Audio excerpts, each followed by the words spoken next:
Buenos días, queridos suscriptores. Para más relatos como este, suscríbete, dale like y comparte.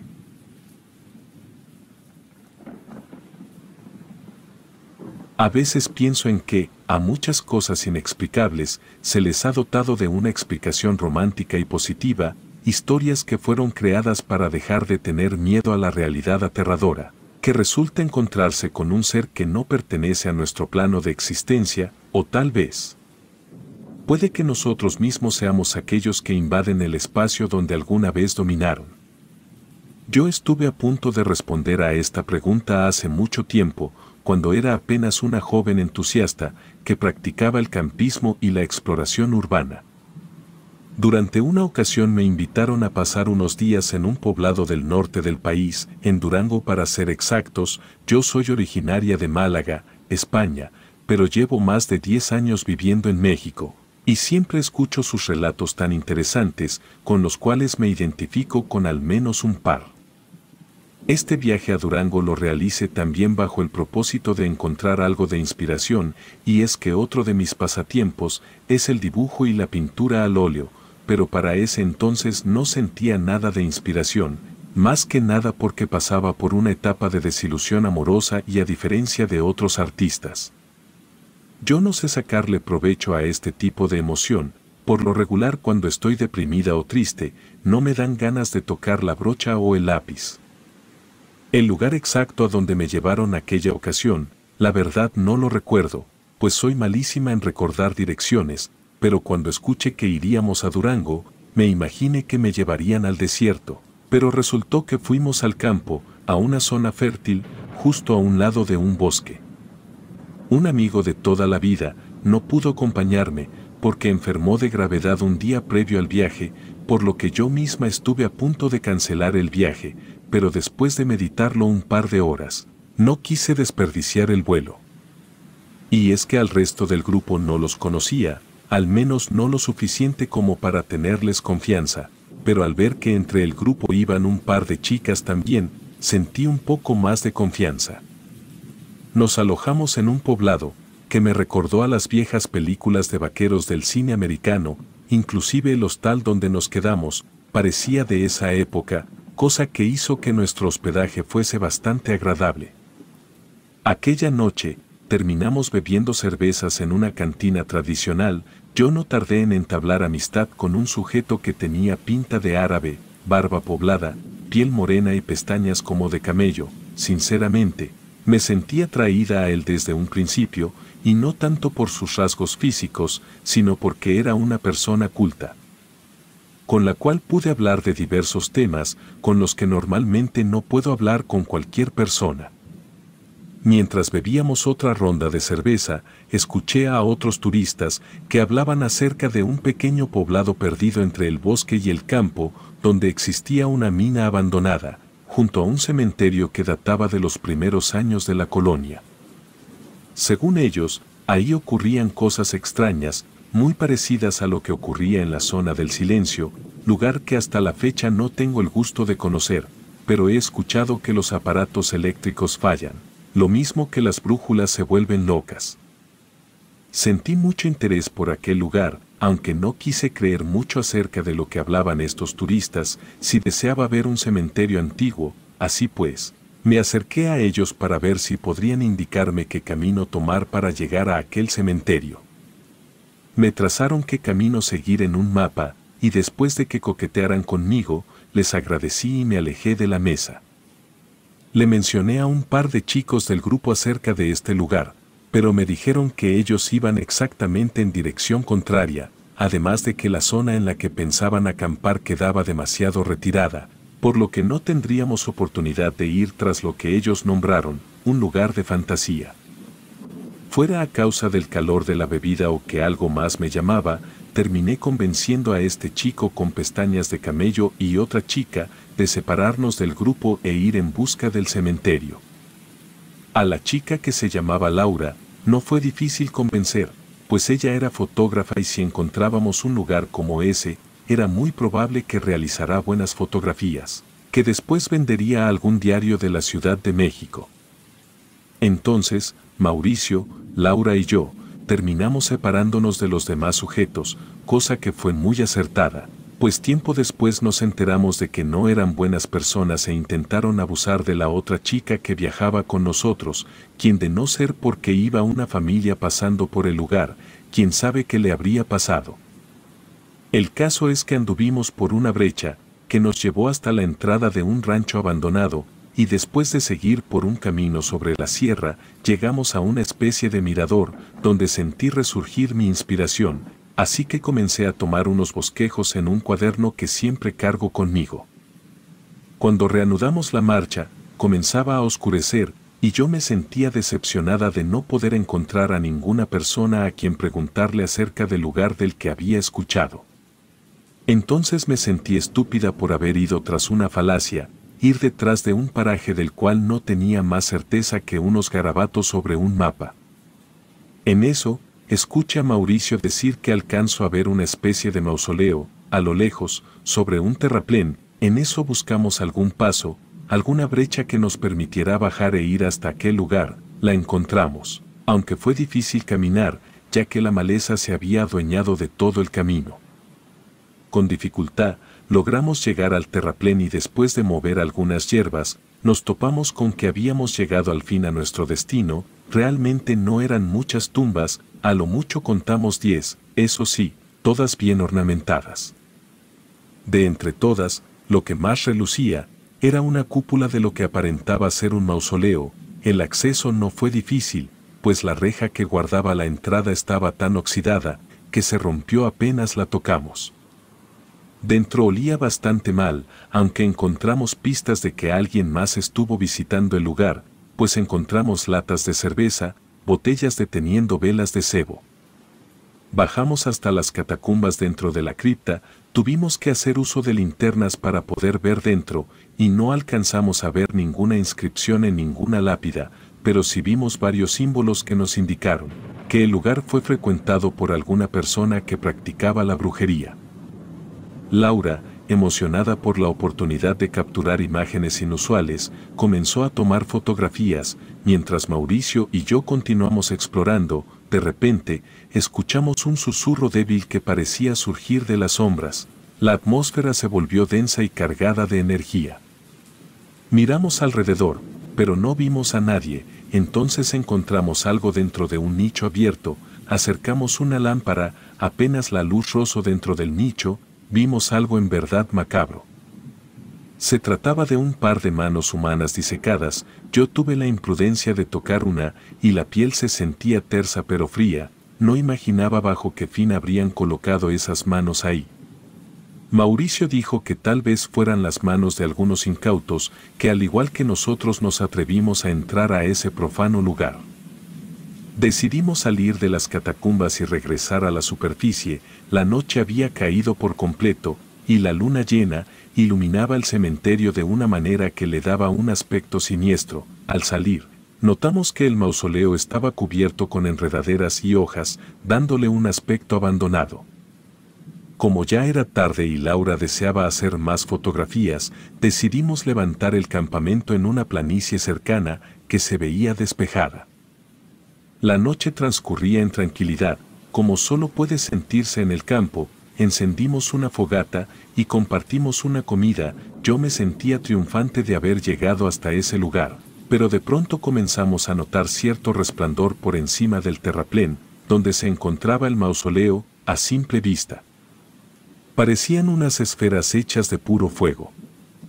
Minutos después, notamos que el fuego se posó casi enfrente de donde encontramos el mausoleo. En eso, Mauricio, apagando el fuego, nos sugirió guardar silencio, pues habíamos caído directamente en el lugar de reunión de unas brujas.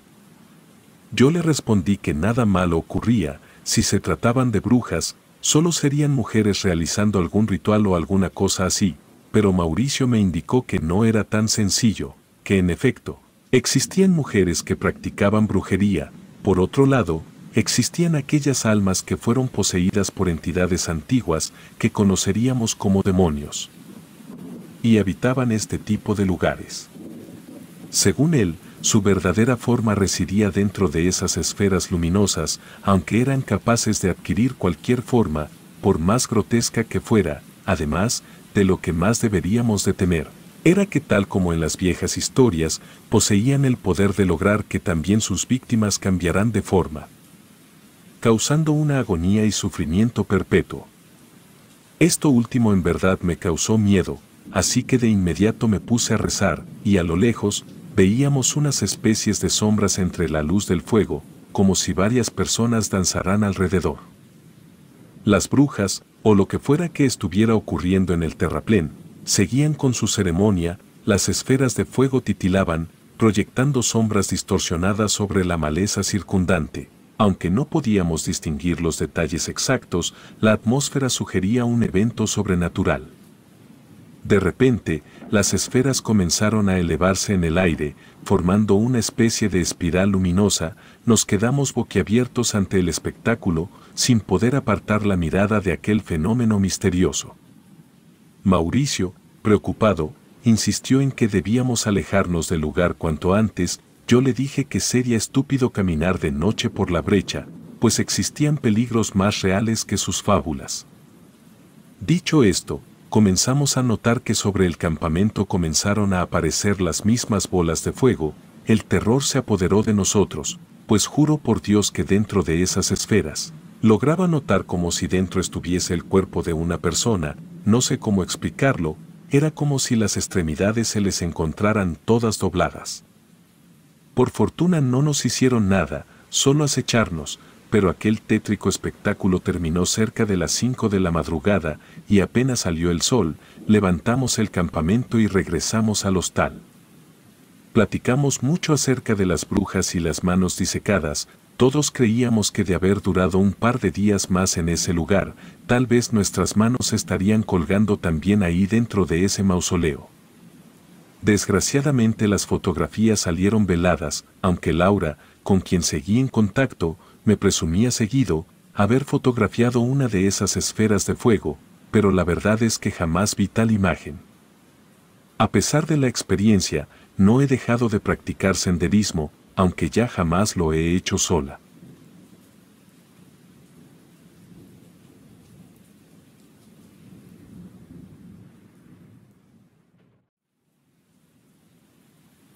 En mi juventud perdida en la incertidumbre, tomé la decisión de enlistarme en el ejército. En ese entonces me sentía desorientado, sin un rumbo claro en la vida, y la sugerencia de mi padre de unirme a las filas militares surgió como una oportunidad para explorar algo nuevo, aunque el mundo militar no fuera precisamente lo que buscaba.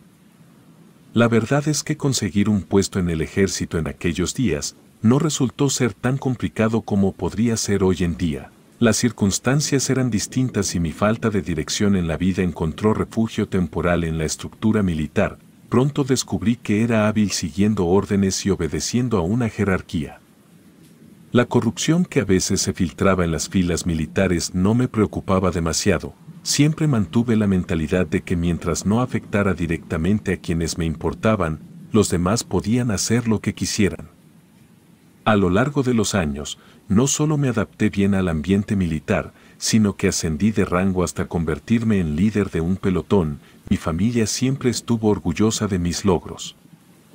Aunque personalmente nunca creí que estuviera haciendo algo realmente significativo, y la vida militar tenía sus desafíos, y una de las lecciones más duras que aprendí fue que a veces, los trabajos que realizamos eran peligrosos, incluso en tiempos de paz aparente. México, como muchos pueden confirmar, no ha tenido una guerra en mucho tiempo, al menos no con otro país, y como muchos ya saben, nuestras misiones a menudo nos llevaban a enfrentarnos al crimen organizado y al narcotráfico. Mi deber en algún momento incluyó misiones de búsqueda y destrucción de sembradíos de ciertas hierbas ilegales.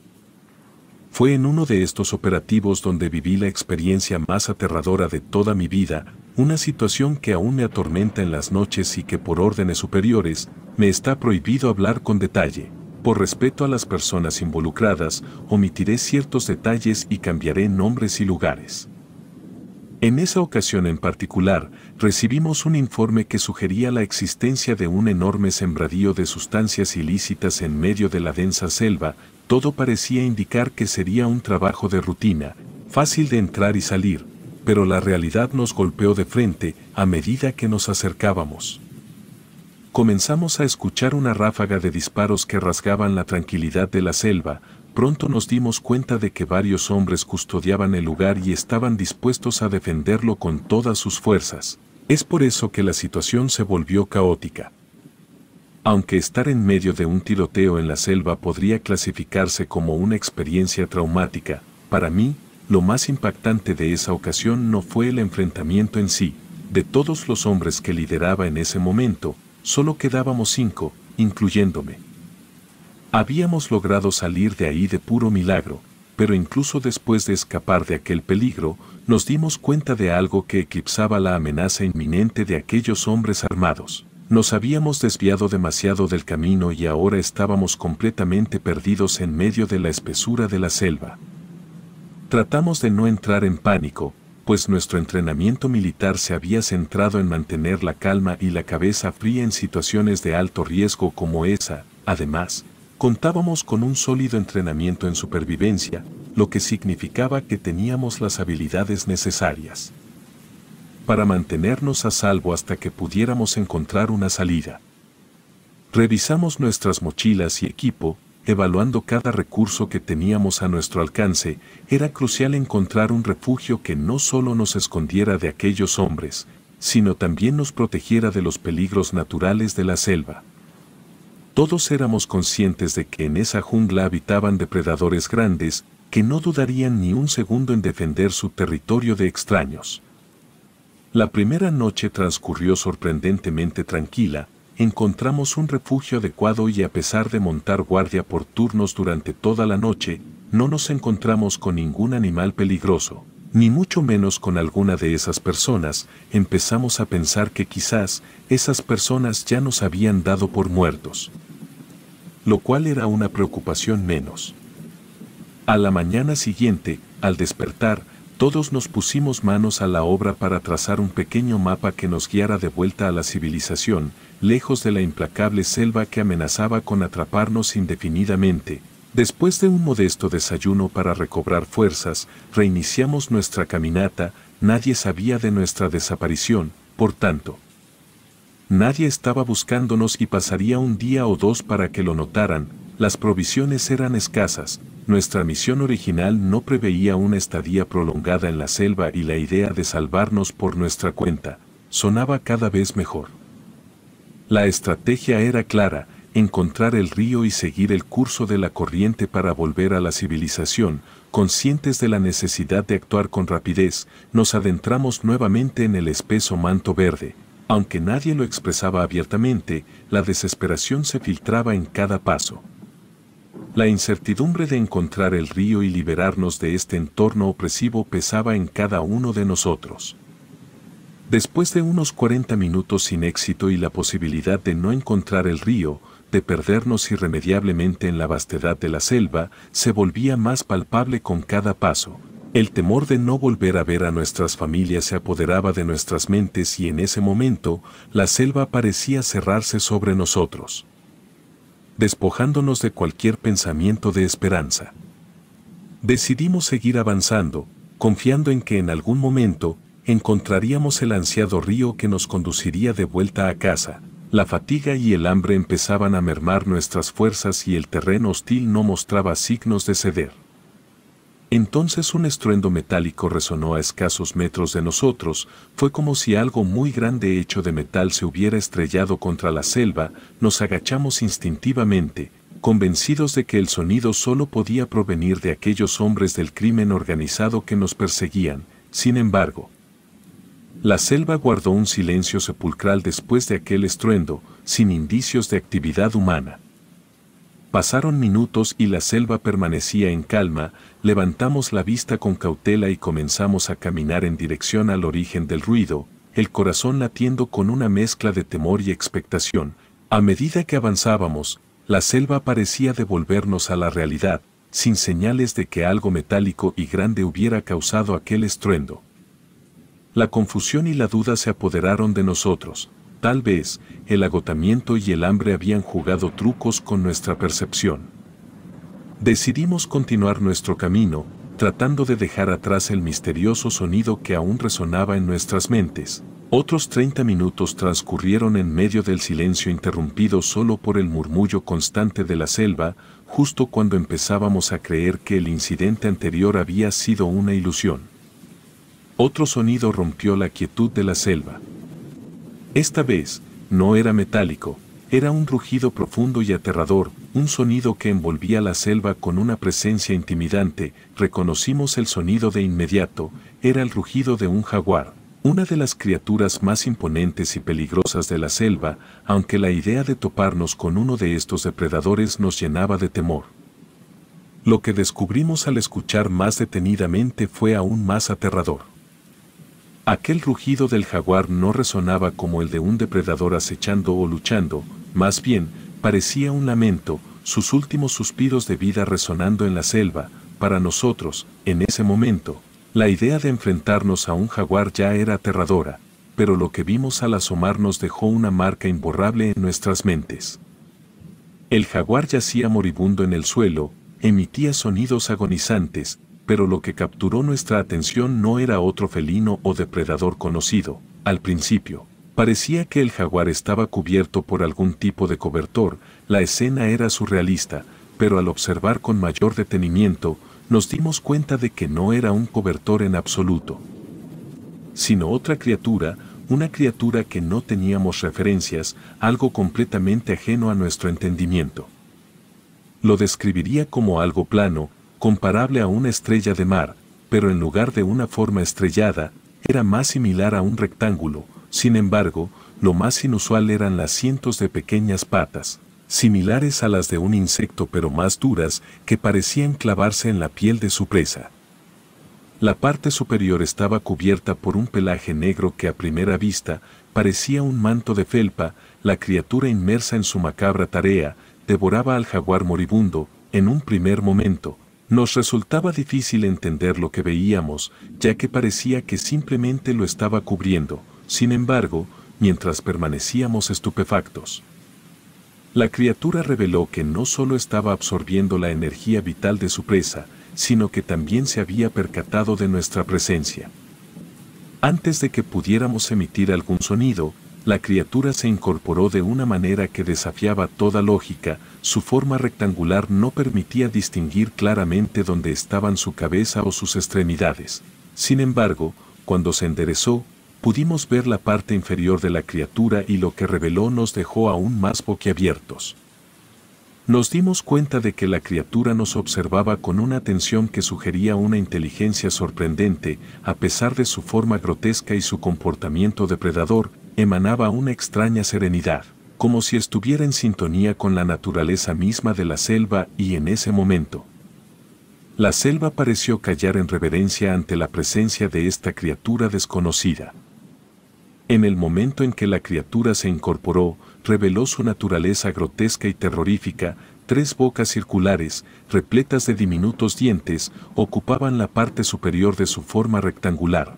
La parte inferior estaba cubierta de ventosas rojizas y una baba repulsiva que despedía un olor insoportable. Comparable al de la descomposición avanzada, era una aberración de la naturaleza, una manifestación de lo desconocido y aterradora para todos nosotros. La criatura emitió un chillido espantoso y en ese momento, nos dimos cuenta de que aquel sonido metálico previo provenía de ella. El terror se apoderó de nosotros al comprender que esta entidad había estado acechándonos, invisible, mientras nos movíamos por la selva. Aunque mi entrenamiento militar debería haberme preparado para enfrentar adversidades con calma, la realidad antinatural de lo que veía iba en contra de todo lo que conocía sobre seres vivos. El pánico se apoderó de nosotros y en un acto instintivo, comenzamos a correr en todas direcciones, sin un rumbo fijo, solo con el deseo de alejarnos de esa criatura abominable. Pero huir resultó ser una estrategia poco efectiva. La criatura nos persiguió con una agilidad sorprendente, desafiando las leyes de la naturaleza conocida. Mientras corríamos, me di cuenta de que, a pesar de su falta de agilidad aparente, la criatura se movía con velocidad en el suelo y sorprendentemente, escalaba árboles con la destreza de una araña y sus extremidades se aferraban a las ramas. permitiéndole brincar de un árbol a otro con facilidad, era una manifestación de terror en movimiento, implacable en su determinación de atraparnos. En un momento de desesperación, recordamos que llevábamos armas y sin pensarlo dos veces, comenzamos a disparar hacia la criatura, esperando que las balas pudieran ser la clave para escapar de su persecución. Sin embargo, la criatura demostró una destreza inimaginable al esquivar cada disparo con facilidad. Cada bala parecía pasar a un lado de ella sin hacerle el menor daño. Lo más desconcertante fue que, en lugar de retroceder o huir, la criatura pareció enfurecerse aún más ante los disparos, sus chillidos aumentaron en intensidad, llenando el aire con una cacofonía de terror. En medio de esta furia, algo extraordinario ocurrió. La criatura, como si hubiera canalizado su enojo, comenzó a transformarse y su forma rectangular se distorsionó y se retorció de maneras incomprensibles, las ventosas de su parte inferior se expandieron y se contrajeron.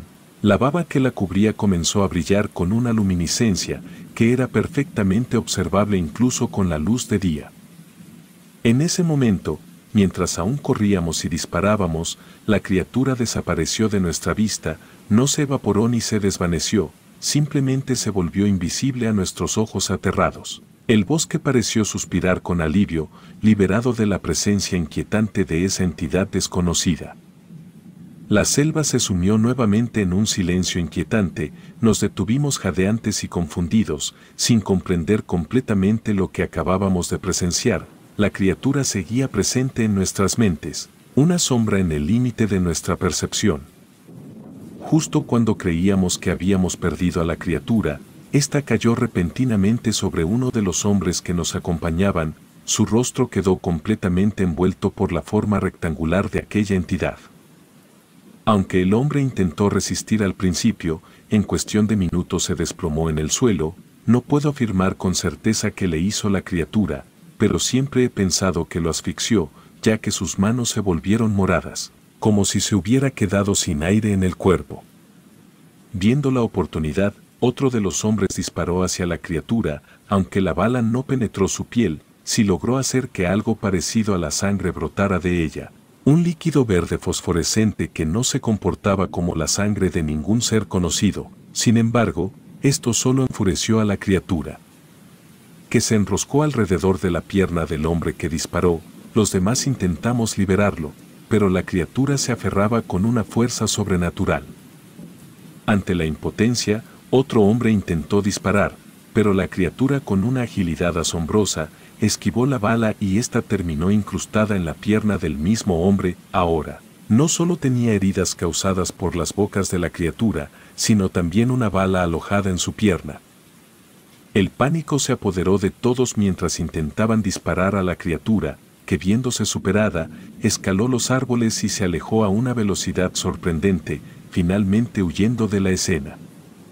La confusión y la perplejidad se apoderaron de nosotros, pues habíamos sido atacados por algo que desafiaba cualquier explicación científica. No era un animal conocido por el hombre y además de la baja que habíamos sufrido, uno de nuestros compañeros estaba gravemente herido. Sin embargo, en medio de la adversidad, todos logramos escuchar algo que nos devolvió la esperanza, el sonido del río, el mismo río cuya búsqueda nos había llevado a esta pesadilla. Sin pensarlo mucho, tomamos a nuestro compañero herido y nos dirigimos hacia el dichoso río, que se convirtió en nuestra esperanza de salvación. Cargar a nuestro compañero herido no fue tarea fácil, pero el sonido del río nos impulsaba, marcando un compás que nos guiaba hacia la promesa de seguridad y escape.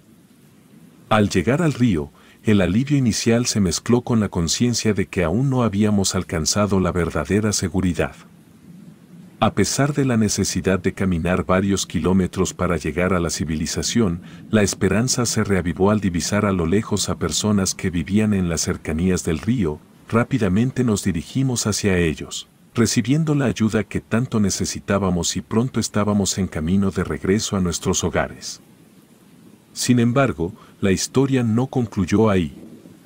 Al compartir lo ocurrido, desde el enfrentamiento con el crimen organizado hasta el encuentro aterrador con la criatura, nos encontramos con la incredulidad de quienes nos rodeaban. nuestros superiores se negaron a aceptar nuestra versión, insistiendo en que no podíamos divulgar esas historias, y la narrativa oficial afirmaba que las personas del crimen organizado habían acabado con la vida de nuestros compañeros y que solo nosotros 4 habíamos sobrevivido. La situación se volvió aún más extraña cuando nuestro compañero herido fue al médico para tratar la lesión en su pierna causada por la criatura. Ni los médicos ni los superiores pudieron proporcionar una explicación clara sobre el origen de esa extraña herida a pesar de sus esfuerzos.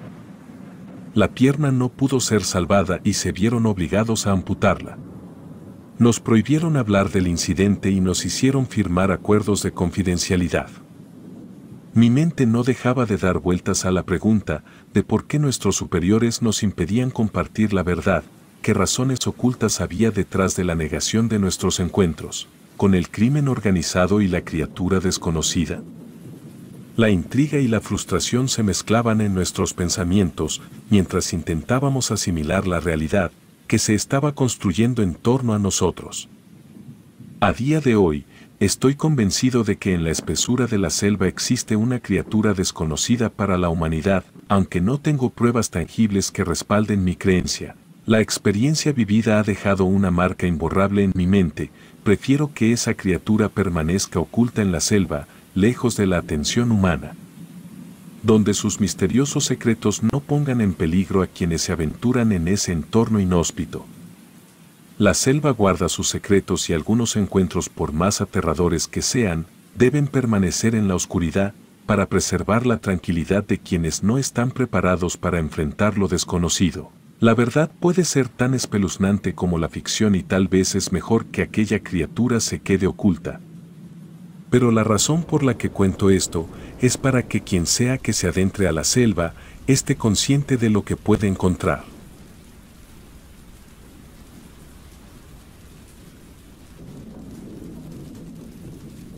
Relatos anónimos.